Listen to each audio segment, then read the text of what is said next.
Well, hello everyone. Thank you so much for being here. I'm really excited to be here with Anca. And we're going to get into the show, meet her in a second here. But this conversation series, it's really meant to inspire you, motivate you as you're building out your event planning career or projects, and be a support system for you, thinking about the people and maybe the ideas that you're hearing, and just giving you a resource to bring these ideas into your planning process, widen your scope a little bit. And so I'm so excited to have Anca Trifan here. She's owner of Trifan Events, a woman-owned AV production agency, and she and her team specializes in using the latest AV AI technology, which really help deliver the return on investment in your events, which is so critical.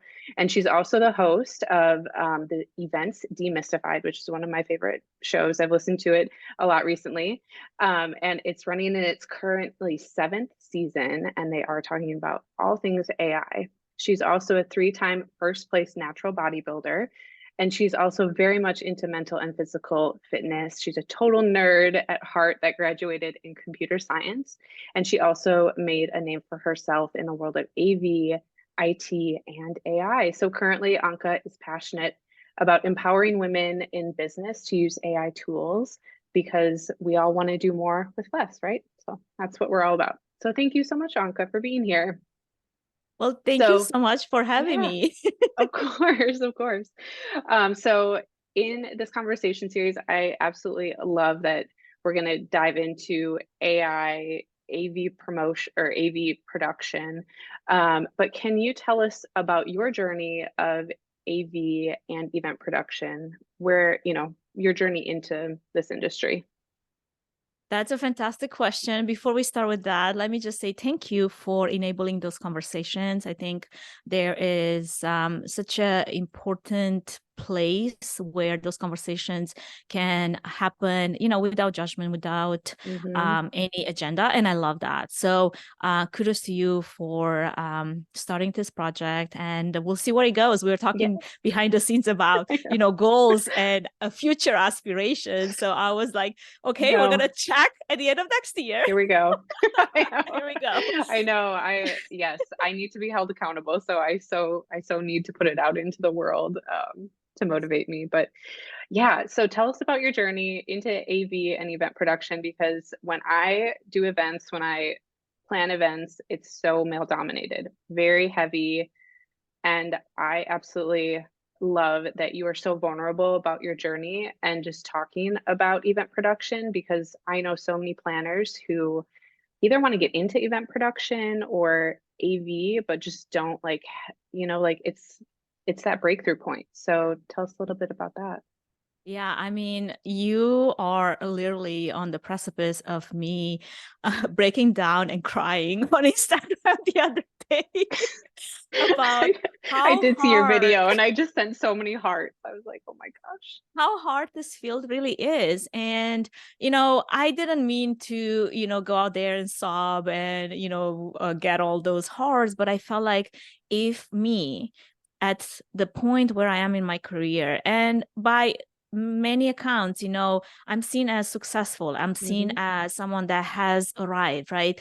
But if I'm still struggling with some of those issues, it makes me wonder how much more someone that's just starting in this industry is struggling. And not a lot of people, a lot of women talk about those very raw Hmm. experiences. You know what's funny? After that one post, I got over 50 messages from women in event productions that I know that I've interacted with over the years, but we didn't necessarily have this much of a Sure. conversation, reaching out and sharing their story, sharing their journey, sharing how much that has actually spoke to them, because each one of them have been in that position.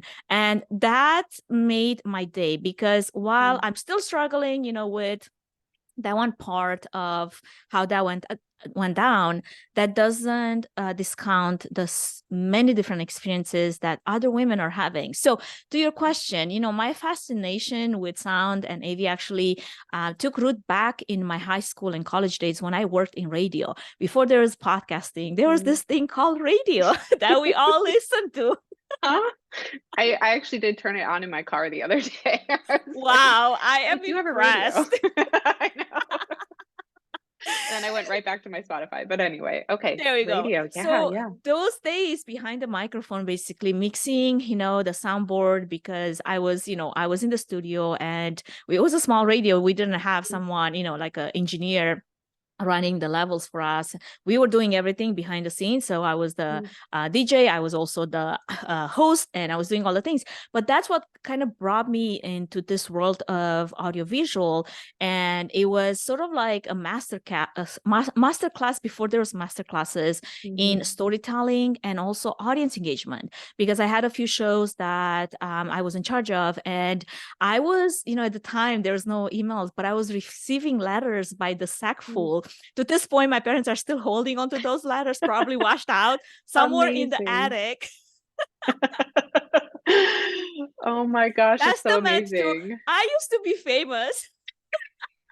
Show to your kids when you get older, like, oh, look at all this fan mail. Unfortunately, they don't speak Romanian and don't read Romanian, so it would be kind of hard, because this was back in Romania while I was, in high school, college, and then I moved to US right after college. But anyway, that was so helpful in starting me on this path. And that's also what, many years later started me on my podcast, because I'm thinking, like, literally, like, beginning of I think it was 2018 or 2019, I'm thinking, I used to love radio. Why is it that I'm not podcasting, So, like, to that question, I'm like, the next month, I'm like, I'm starting a podcast. Right. So that exposure to sound engineering and broadcast production, that's what propelled me into this world of AV and event production. And at the time, I didn't have any opportunities whatsoever back in Romania. To this day, it's very hard to actually find opportunities for women in this specific field, because, again, like you said, super male dominated. So I figure, okay, I'm going to go to the country that is known to be, the country of all opportunities, and find me some opportunities in this field if there's none here. I'm kind of like a doer. So, like, you put a problem in front of me, I'm going to find a solution. So that was my solution. Like, I've got $100 and something in my pocket, a suitcase full of clothes, and off I went, never to be seen again. I left behind everything and everyone. Literally, I did. Like, I haven't seen my family after that moment for like about 7 years before I went back, So that started my journey into this field. And it wasn't an easy journey. Like, at first, I didn't just land, mixing Michael Jackson or Fergie or, a few A-liners that I had the opportunity to actually mix live sound for. I started scrubbing toilets. Yes, that's right. It's like, everybody's like, what?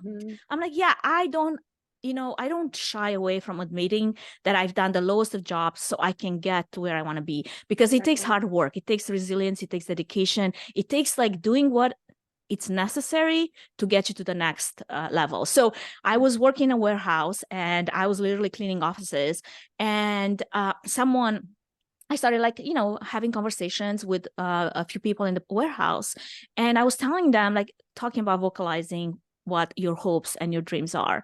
And I was talking, like, what I was hoping to do. And I was telling them I'm going to school for sound engineering, and I just wish I could get my, foot in the door into some production company where I can just start from the basics, like coil cables. I'm fine with that as long as I get my foot in the door. As long as I'm there. Yeah. Exactly. And that conversation actually led me to having an opportunity to work. And they were like, well, you graduated in computer science. And again, this is me graduating computer science, being someone in Romania, and then scrubbing toilets in US, right? Like, talking about journey, right? But it's like the ups and downs of the entrepreneurship that will move you forward. And they're like, you know what? If you're good at computers, how about you come and fix our computers, and then we'll see what happens, right? So that was my first entry level into a live production company.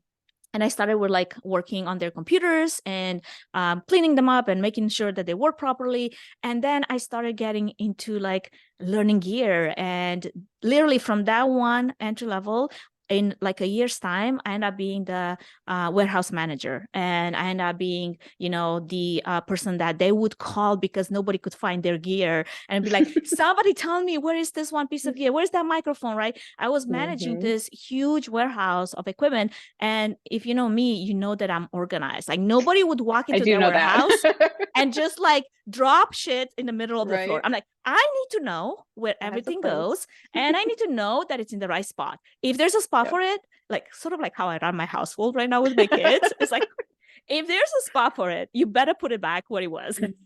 Everything has I a was home.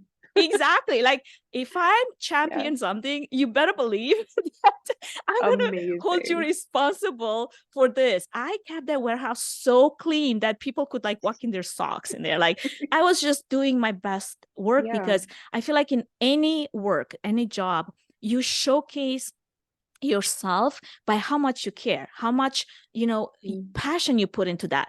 And for me, that was my passion project. I'm going to learn every piece of equipment in this warehouse. I'm going to keep it clean. I'm going to keep it running in its proper condition. And I was managing all of that like it was my own thing. Like, it didn't matter if it was somebody else that owned it, so that kind of set me into this new journey of starting my own company, my boutique event production company, where I combine my passion for AV with my skills for organization and event management. Mm-hmm. And it propelled me into focusing on integrating not just the AV solutions that are available to enhance event experiences, but also this future that we're going towards, having AI as part of your sidekick in producing events and producing tech conferences and private celebration is such a helper.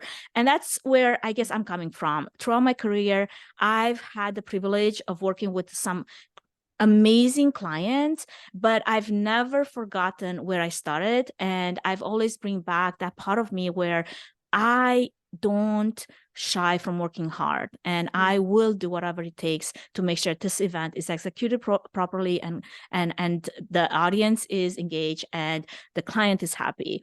And as a woman now in this field, obviously I felt the stink of what it's like to, work in the traditionally predominated male industry. I've also had some really great friends and allies throughout my years. Like, my first boss, the one that actually welcomed me into his warehouse, to this day, and we're talking about 20 years later, we're still best friends. We're on a text message, happy birthday, every holiday we remember. We would like cheer each other up. I saw his kid from when he was a 3-year-old become this amazing athlete that is actually swimming in the Olympics. It's amazing to have that kind of relationship. It kind of gives me chills, actually, because it's that type of relationships that will support you in this industry, even if you're a woman working in a male dominated field, because you Totally. need those kind of supporters, you need those kind of allies to take you through those hard days. Like yesterday, my day, not a good day, but I remember all the good things. And when I remember all the good things, all the other stuff that's happening, I can, let go. I can let it move off my shoulders and move forward, because there is a way, there's a point. And to every woman out there, I know it's hard, but guess what? We have each other, and reach out. Like, I am a resource for anyone that feels the weight of this industry, because there's a lot to it. There is. And I'm so proud of you for sharing that, because it's a vulnerable side that not a lot of people will share. Um, and women need to see that. Everybody needs to see that, because it will like open up so many more conversations, right? I don't think we would be having this conversation like 5 years ago. Everyone was No. very closed. Well, Not I was everyone. the I same shouldn't say that, way. I was but in a way kind of like afraid of the perception sure. of what I would be seen like if I show my Hmm. weak side, my Of vulnerable course. side. Of Would I course. Yeah. be perceived as strong and as capable and as being able to carry the weight of this event? And I think 2020 happened to a lot of us, where we realized Hmm. that we are not all strong, and we are not all going to carry the burden of what life and business is Hmm. without support. And the best Yep. support is from someone that walks the same path as you do, because they can then empathize with some of your issues, with some of the challenges that you're facing. And they might even give you like advice in places and spaces that things that you didn't even think about. Exactly. And if you're listening, I can hear Anka's passion. So if anything, so much passion goes into everything that she does. And I want to switch gears a little bit and talk about the different organizations that you're a part of, the different hobbies that you're passionate about, definitely health and wellness, and just talking a little bit about how those hobbies and passions have intersected with your business and maybe even like transformed your business in a way. Can you tell us a little bit about that? Absolutely. Well, as you can see, I'm very passionate about audio production, AV production, Hmm. AI tools for business, but also I'm passionate for health and wellness. And that's actually been a very significant part of my life for a very long time, both personally and professionally. And outside of work, I'm deeply involved in, health, fitness activities, particularly these days, natural bodybuilding. That's actually been something that I picked on just in 2020. And I didn't even know I was good at it Mm, until somebody pointed it out to me. And what this discipline really requires is not just your physical strength, but mental resilience and mhm, focus and a profound understanding of your body's capabilities and needs. You need to be in tune with your body to know where you're at, to be able to feel mm, if you can carry this weight, if you can actually push your body to the next level. My journey in bodybuilding really has taught me so much, because nowadays I draw so many parallels to my business, and it all goes to the importance of discipline and perseverance and setting achievable goals, skills that are directly translating to running a business. mhm, And some of the lessons that I take into my business are literally learned in the gym as I'm mm, squatting, or I'm doing, some kind of a deadlift, because it mirrors this dedication that it's needed also for building my business, also for executing a successful event. It's all mhm, about precision, planning, execution, whether you're prepping for a competition or you're orchestrating your biggest, most complex event. So obviously, this passion for health, fitness has naturally spilled over into my business philosophy. This year, I've also founded a new side to Trifan events, which is Fit Mindful Mavens, where basically the tagline is where boardroom brilliance meets fit resilience. And Ooh, the that's like hope, nice off the tongue. right? The I hope like is that. to Okay. help event professionals, event producer manage their personal needs while also advancing their careers. And throughout my Mm, career, especially in event productions, coupled with this personal journey into bodybuilding, into winning a few competitions, into fitness, I've come to understand how important the role of mental and physical fitness is for us, not just to survive, but to thrive in our roles, in our professional mhm, lives, but also in our personal lives, because this translates outside of my professional life into the way I interact with my kids, into the way they mm, see the things that I'm passionate about. And I see how much I inspire my 7-year-old daughter. The only thing she wants to do all day long is like, work out with her little 2-pound dumbbell. And it's like, Mama, let's wow. work out together. And I Wow. love that. Like, That's I didn't amazing. have that example in my life, but I love to see that Hmm. she's taking on that. And I hope she goes somewhere with it. It doesn't like end when she's, I don't know, a teenager. Right. So the thing is, our event industry, we all know it's so accelerating, but at the same time, it operates at such a like Ooh, breakneck pace yes. that Yes. it's impacting not just our physical health, but our mental clarity, our emotional health.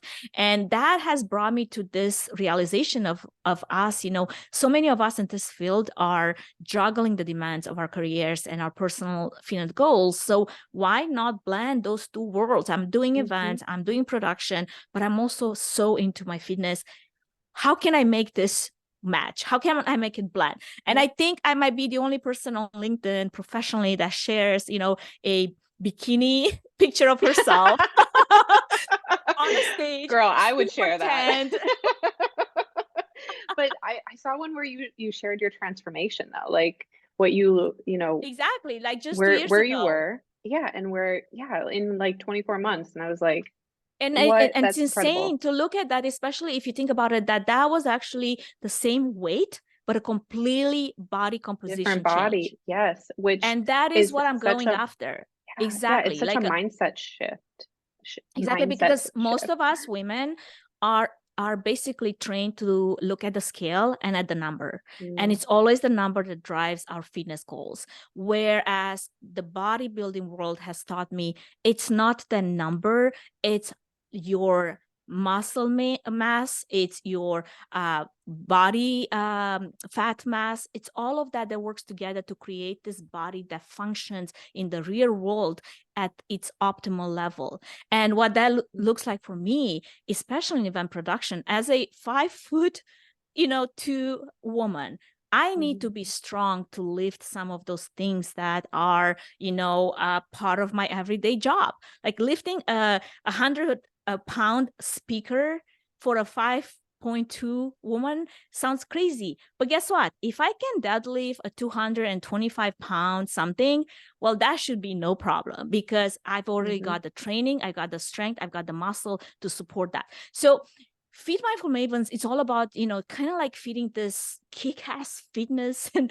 mental sharpness into our crazy schedule. It's not just about staying on top of our game. It's about mhm, redefining it. It's not just about personal well-being. It's about extending this expertise to events and the team running the events, because it's not just the audience that joins our events. It's the people behind the scenes that correct. run those events, Totally. and offering this holistic audit and ensuring that there is excellence in every aspect, from AV to tech to audience engagement to the people that are running the event.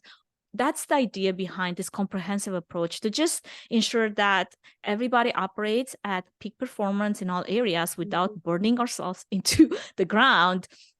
Yes. And that is the goal for our life as well, right? So I guess what I'm trying to say here, in essence, the hobby, the outside of my professional life hobbies and my business journeys are very much intertwined. I'm like one person Mhm, that I am 100% into my business, but I'm also 100% into my fitness, into my bodybuilding. And that kind of mhm, reflects into my commitment to, I guess, my commitment to excellence in everything that I do, but also like a passion for pushing boundaries. Like, why can we mm, do it all? Yes, there's mhm, that saying that you can do it all, just not all at the same time. But I do believe in the power of holistic well-being. I do believe that if you're passionate about that, push into that. There is a beautiful intersection between what you're passionate about, between your business, and if you can find that, if you can, mhm, wrap it all, bring it all together, I feel like it makes for such a meaningful experience, not just for yourself, for your life, but also for those, being part of it and the ones that you bring in to experience it. mm. I love that. It makes your mind strong, your body strong when you're putting yourself into your passions, and it just helps your life entirely. I I've definitely since pandemic switched how I view work and hobbies. And before pandemic, I was like, I don't need hobbies. Like, what work? Like that was my hobby, which was looking back like, oh my gosh.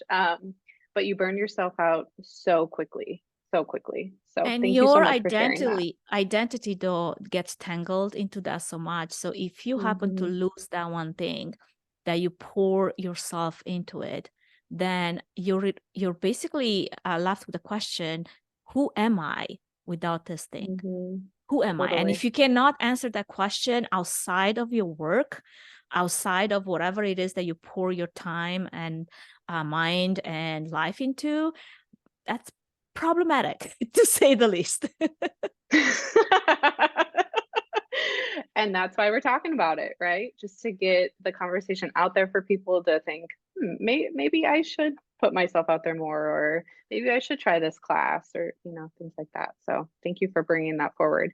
I know we only have a little bit of time left with you, which I'm so sad about, but also want to hear what advice you would give a planner, somebody who's in like the hospitality industry, who wants Mhm, to be more involved in AV production, who wants to learn more about the AI, the future minded mhm. career that we're going into. What advice would you give them? Okay, so this is where I'm probably gonna be like shamelessly plugging Events Demystified season, because if you're a planner eager to delve into AV production and AI in events, especially for the event industry, my advice is really to immerse yourself in the knowledge that is out there. Stay ahead of the curve by just being curious about all those emerging technologies. And a great starting point, like I said, shameless plug, Events Demystified podcast. My first season actually covers a comprehensive overview of AV production basics for events. That's all I talked about in the season 1. And then obviously there's season 7 now, many seasons later, where I dived into eventful AI, and I'm having these conversations with some AI gurus that are way smarter and way in tune with what's happening that me and I could ever be, because that's not our specialty. Yes, I can be passionate about knowledge and learning, and I actually teach a workshop tomorrow. I have a workshop in front of a mechanical engineering graduate students at Boise State University, where I teach them about AI tools for their career, for their future. And because I'm passionate, I'm staying tuned with what's happening, and I'm constantly reading on what's next. And those type of conversation is what keeps me at the tip top of what's the next thing, right? So that's where I would start. I feel like aside from that, there's a lot of knowledge on YouTube that you can find. I have, again, one of my workshops actually is freely available on the YouTube channel, and really goes in and dives into tools that you can use and implement. I just made it available because I was under a contract to keep it, sort of like unlisted for 3 months. Yeah. And this was for an audience of women leaders in business. And all of those workshops are free. They're tactical tips, insights into AI tools, so you don't have to reinvent the wheel. I know there's so much information out there. It's like, send me into Target and I run away overwhelmed because there are way too many options. I just need a black blazer. Somebody show me, where is the black blazer? Oh, so true, So though. that's what it Yeah, feels that's a like great with resource. all the Yeah. AI tools out there. So if you can start somewhere where you have like, give me 3 options, give me 5 options, go with that, and then start playing with it. Like, this is designed to have this hands-on understanding of how AI can enhance event production, event management, event planning, but you don't know until you do it. So the key here is hunger, have this hunger to learn and this persistent curiosity, because the information is out there, the resources are out there, but you need to be able to do your job and stay on top of those resources and learn. And like, I was literally at the gym earlier today, and I was on I was listening to a workshop for the next, AI tools for creativity and what 2024 will build, because I'm curious, because I'm constantly learning. And even though I was doing my reps, my mind was learning things, right? So stay future focused. If I can leave you with one thought, stay future focused. Keep an eye on emerging trends. Think about how emerging technologies like VR, AR, AI, all of those driven platforms that are providing you with analytics can really shape the future of events and how you can be part of that change. So good. Well, thank you so much, Anca. We'll definitely have a follow-up because there's so much coming out for 2024 with AI and all the other AV production nuances that are coming out. But thank you so much for joining us. Also, I'll be sharing Anca's information so you can follow her on LinkedIn. You can check out what she's doing with Trifan events, her podcast, Events Demystified, and everything else that she's up to. So thank you so much, Anca. Well, thank you so much for this opportunity to have this conversation. So good. Bye, everybody. Thanks for joining.